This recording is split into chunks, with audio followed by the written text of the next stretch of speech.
Okay, this is the Socic Hour. We are starting our recording.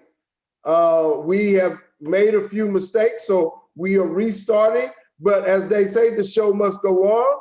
This is episode number 69, and we're going to have a discussion about Black Christmas and Kwanzaa. Black Christmas and Kwanzaa.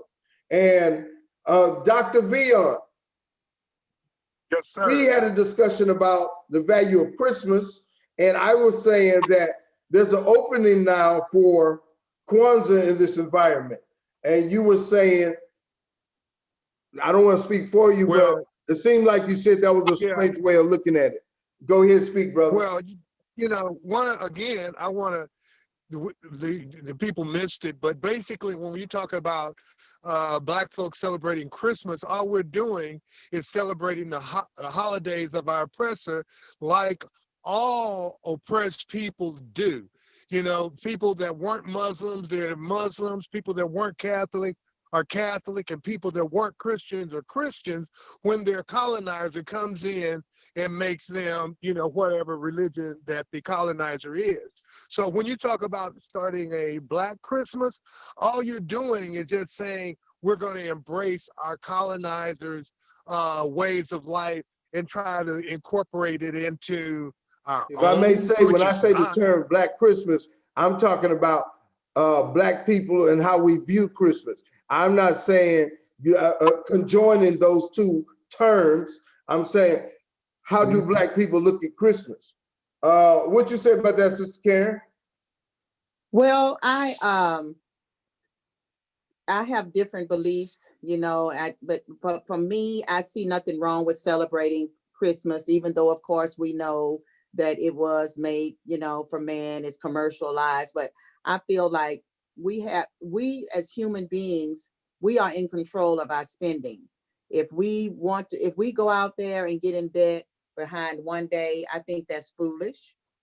But if you want to bless your family with a gift here or there, whatever that you can afford, then you do so. And I would not allow anyone to make me feel guilty if I celebrate Christmas, if I don't celebrate Christmas. I think we have got to learn to honor and respect each other's differences. And I think we'll have more peace in the world, just as we do with different various religions, just like different homes. Families do this, they do that. Some don't allow this, some don't allow that.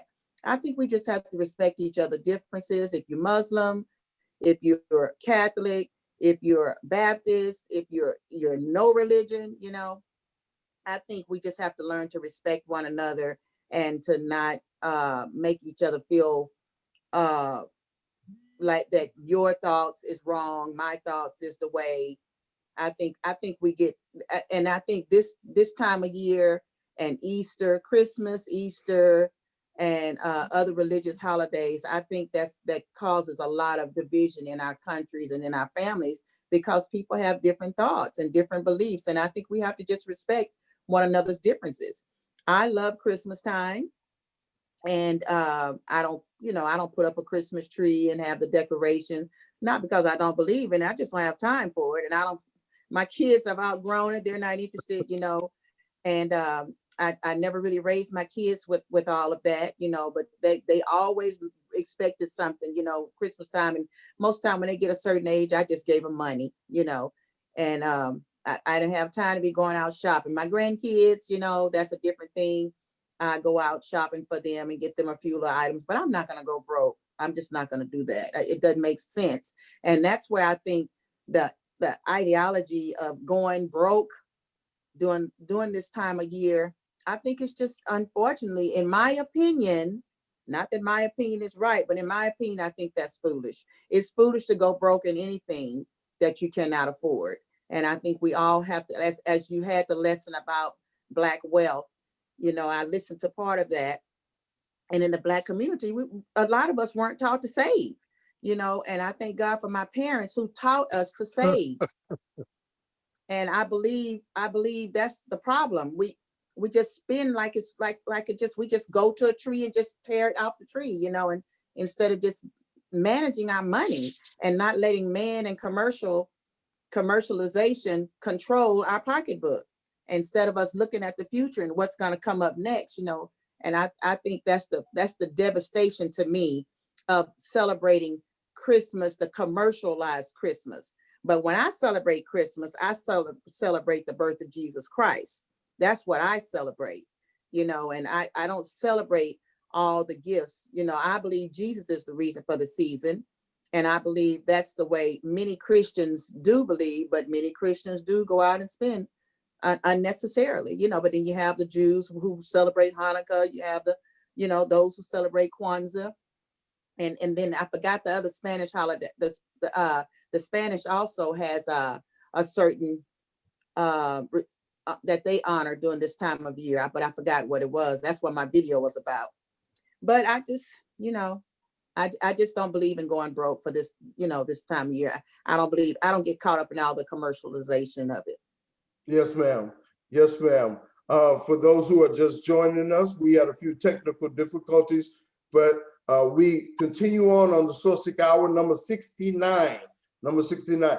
Before I go into Kwanzaa, I just wanted to comment on the season that we're in. I wrote an article one time about, of course, this is the time of most stress for a lot of people. A lot of people are going to go through pain, loneliness, depression. You know, they're reminded about, you know, certain things that pain them. And so many people go through so many problems. And I just want to say, we want to reach out, and we have this show today that you can see that we care, we're expressing, we're open, and we hope that you reach out to us if you would like to.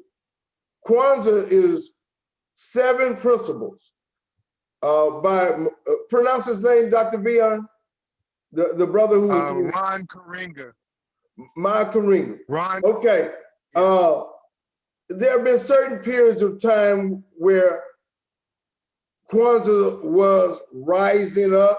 It was in our communities, and certain times it's been on the back burner.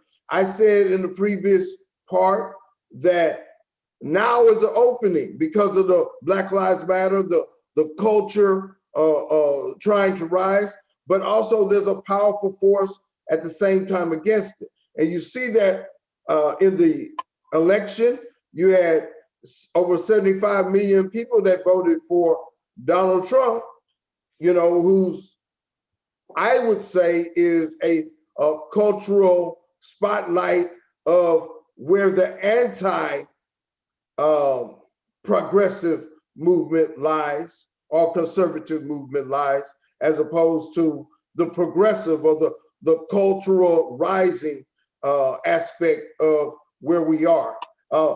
Dr. Vion, that's a lot that I said. Come in and share what you would like to share about that. Well, you know, I think when you say that this is a time that we can start to develop something for ourselves, I think it's always been a time for us to develop something. I think that's what, Dr. Karinga was trying to do back in the early 70s when he developed Kwanzaa, was for us to develop something for ourselves. But as anything that's developed, it's often monopolized and capitalized upon. And when it hit the mainstream, just like people started to call, they called it Black Christmas, you know, and it was never intended to be anything really associated with Christmas. It just happened to occur during the same time period. And, you know, I do want to talk about consumerism. And one of the things about values and self-determination that go along with this Kwanzaa celebration is that we determine what we need, what we want. And rather than saying, okay, I need 50 pairs of tennis shoes, we start to look at what we need and consume the things that we need. And if we go by our needs, then we will have some some wealth that we can give on to our children and other generations. But when we spend it on our wants, that we want a new Cadillac, we want 50 pairs of shoes, we want that Gucci purse, we want our nails done a different way every week. We want, and we're never really satisfied with what we have. And one of the things that we can see is that during this pandemic, that we slowed down for a minute and let the earth start to heal. And that was one of the things about Kwanzaa, that it was more a celebration of spirit and those things about the earth. That's why the symbols are generally all wood and, natural materials rather than plastic, those sort of things. There was a time that we were trying to get back to our natural values that we brought to this country. And so that's what Kwanzaa was about originally. But as anything, it starts to as it develops, it picks up other things, just like the Christmas. It picked up, decorating the tree. There was no tree initially in the Christmas, and then some other religion had trees, and we said, oh, hey, trees are pretty. Let's get a tree. Let me And the ask same this, thing, brother. Let me interject Yes, this and sir. ask this. Why has Kwanzaa not grown? It was started in 1966. Why hasn't it grown? And how can it grow? And I shared Well, I think, my opinion on that earlier, but go ahead. but I think it has grown. It has grown tremendously. Just us having this program on Kwanzaa is a indicative of the growth. When I first started celebrating it back in the 70s, very few people even knew about Kwanzaa. There was no citywide celebrations of Kwanzaa during that period. There was nothing on national television. And now, just like similar to Juneteenth, you have it celebrated all over the world. So I think it is spreading. The one thing, it's being indoctrinated with the dominant culture, some of the values and things in that culture. But I think as we go along and learn that science is going to be the thing that's going to set us free, we're going to get rid of all the superstitious types of activities and settle down to those things that get us right back to living in harmony with the earth instead of in competition with the earth. Yeah, that is going to be a challenge in this battle of cultures that we're dealing with. As I said, culture attempting to rise, but then that Western European culture, which of course Christmas is a part of, is certainly going to fight against that. Did you have something that you wanted to say about Kwanzaa, Sister Karen? Well, yeah, what I liked about it is that where it talked about like you said, like Beyonce as well, about the earth, what the candles meant, you light a candle each day and you teach the different values. I think that's, to me, I think that's, no matter what religion you are, no matter what race you are, I think those are just great lessons to learn. The Kwanzaa, what Kwanzaa stands for, I think it's great lessons to learn, and because it just teaches value. It teaches great value. It teaches respect, and it teaches what's most important, in life, and that's what I liked about, what I like about Kwanzaa, because it's really not a religious thing. It's just common sense things that we should do to our fellow brothers and our fellow sisters, to one another, and respect the earth. I just believe in respecting the earth because that's our future. We need to have clean air. We need clean water. So, and that's what I like about Kwanzaa, because it teaches to not only to respect your fellow man, but respect the earth, respect, honor. And I like, that's what I like about it. So I do like that part about Kwanzaa. No matter what time of the year that it's taught, it's great lessons to learn year round. And Yes, ma'am. Yes, ma'am. when I was subbing for Go ahead. Finish up. when I was subbing it for HISD, I had some teachers in their classrooms who set up, areas for Kwanzaa for the children to learn. So yeah, it's getting to be a really big thing and knowledgeable. Even on PBS, that they taught it. They talked about Kwanzaa. So yeah, it's really growing. Yes, ma'am. I want to read for those who are not familiar with the 7 principles of Kwanzaa. And Dr. Vion, please interject anytime you would like as I read these. Let me just Number say one thing one, quickly. the first day of Kwanzaa is umoja. Umoja. It means unity, to strive for and maintain unity in the family, community, nation, or an race. Kuga chagalia, self-determination. It means defining, naming, creating, and speaking for oneself. Ujima or ujima, collective work and responsibility. It refers to uplifting your community, to build, maintain your community, and make your brothers and sisters' problems your own, and to help them solve them. Ujamaa. This principle refers to uplifting your community economically, to build your own stores, your own shops, your businesses, and to profit from them together. Nia, purpose, to make our collective vocation the building and developing of our community in order to restore our people to their traditional greatness. Kuamba, the principle of creativity, to do always as much as we can, in a way we can, in order to leave our community more beautiful, beneficial than we inherited it. And then faith, to believe with all our heart in our people, our parents, our teachers, our leaders, and the righteousness and victory of our struggle. Those are some very powerful principles that Brother Karenga developed. And Kwanzaa is a powerful thing, but it will always be in competition as long as we are in a competition or in a culture battle, you could say, with the larger community of which Kwanzaa is underneath at this particular time. But that's a matter of perspective too. Isn't that right, Dr. Vion? Yes, sir. Because Hanukkah and the other celebrations, the other ethnic groups are celebrating this during this period.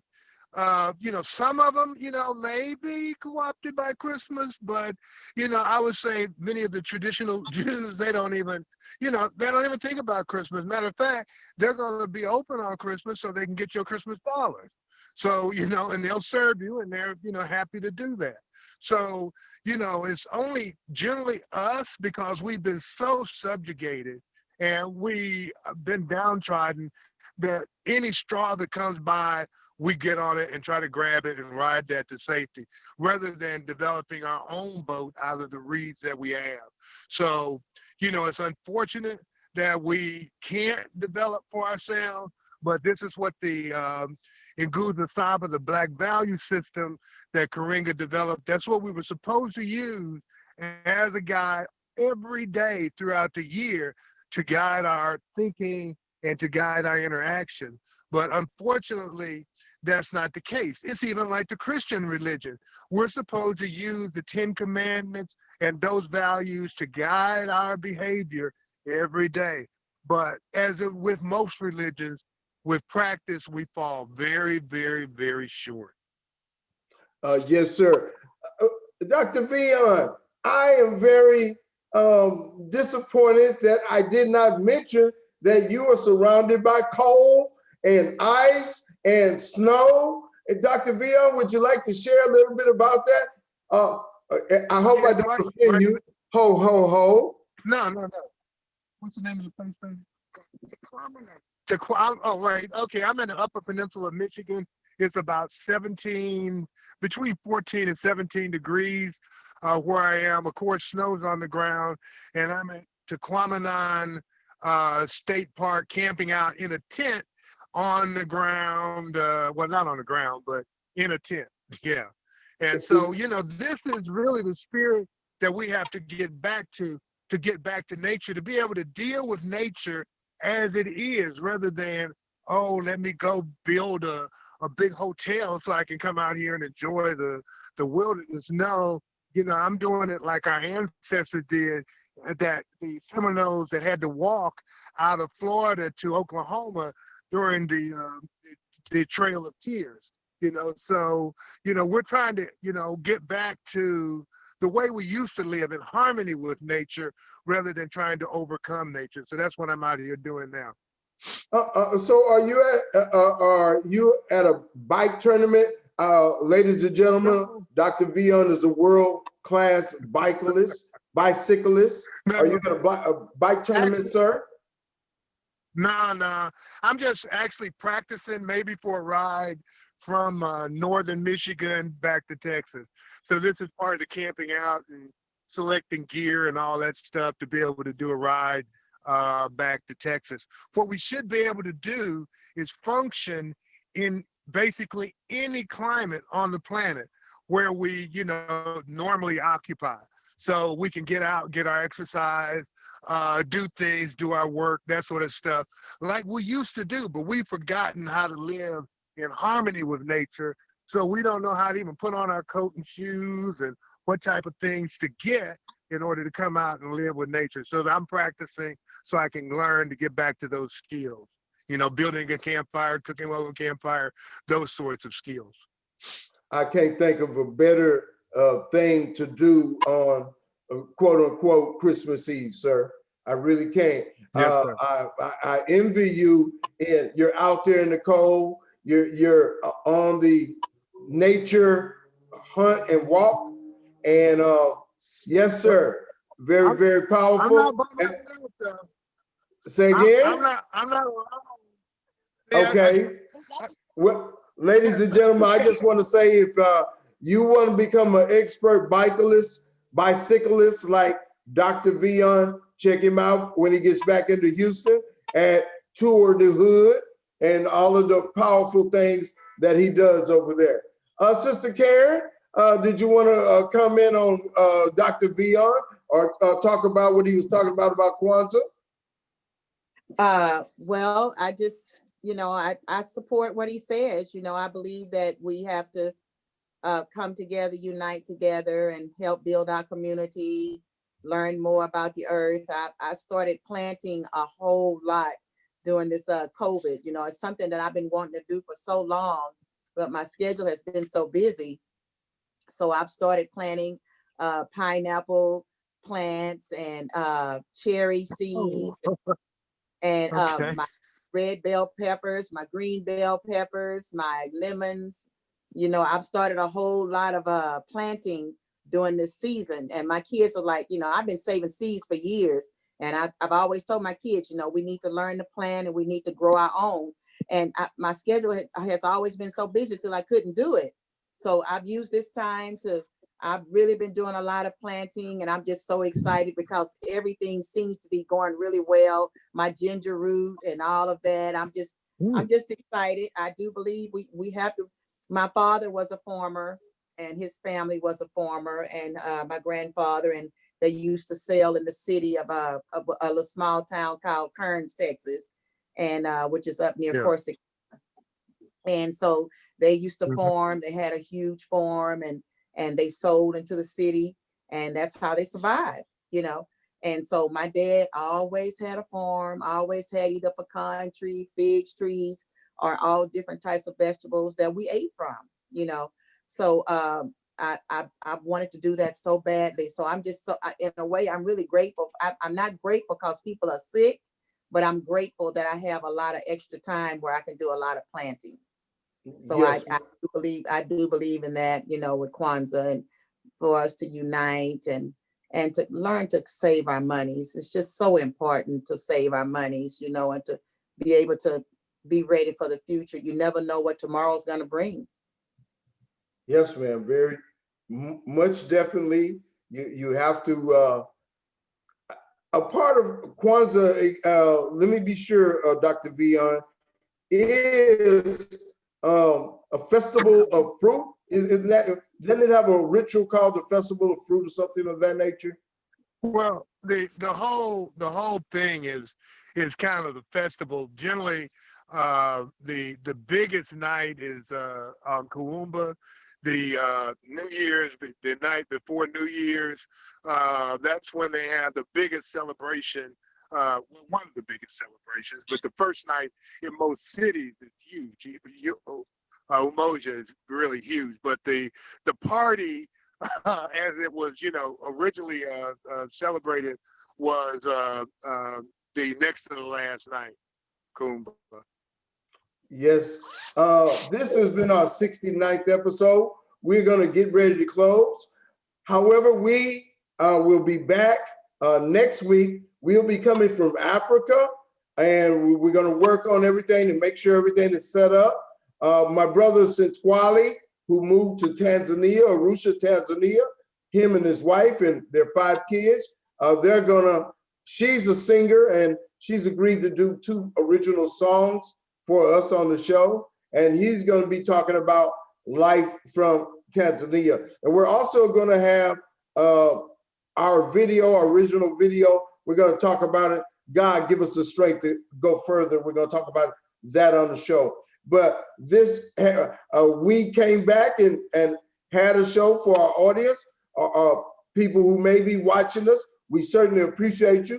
We apologize for our technical difficulties, but sometimes those things happen, but we're gonna make sure we practice, we work on them and not have anything like that happen. At least we're gonna try not to, for sure. With all this new technology and Zoom, ladies and gentlemen, Zoom made 700% in profit because it's a new product. It's in the process of growing, in the process of learning. There are a lot of things that I have not learned on Zoom, but I promise you, I'm gonna keep learning. I'm gonna keep figuring it out, and I'm gonna keep bringing you a better and better product every time, as long as I can come here and be able to express. Very important thing. And I thank my friends and my fellow people who wish to express, Dr. Vion,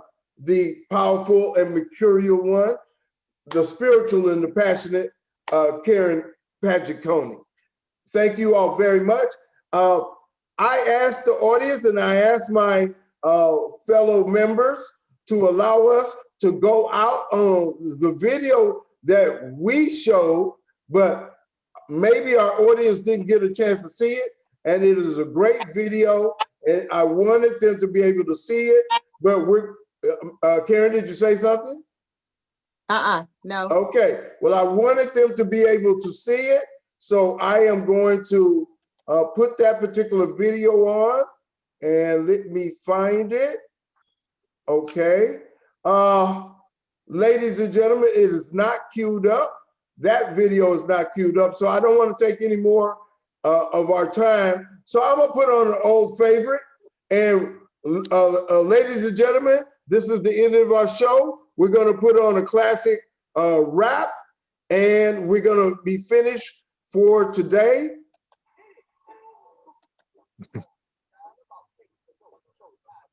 Karen, Vion, thank you all. Thank you. Okay. Okay, I'm gonna let the video play for the people.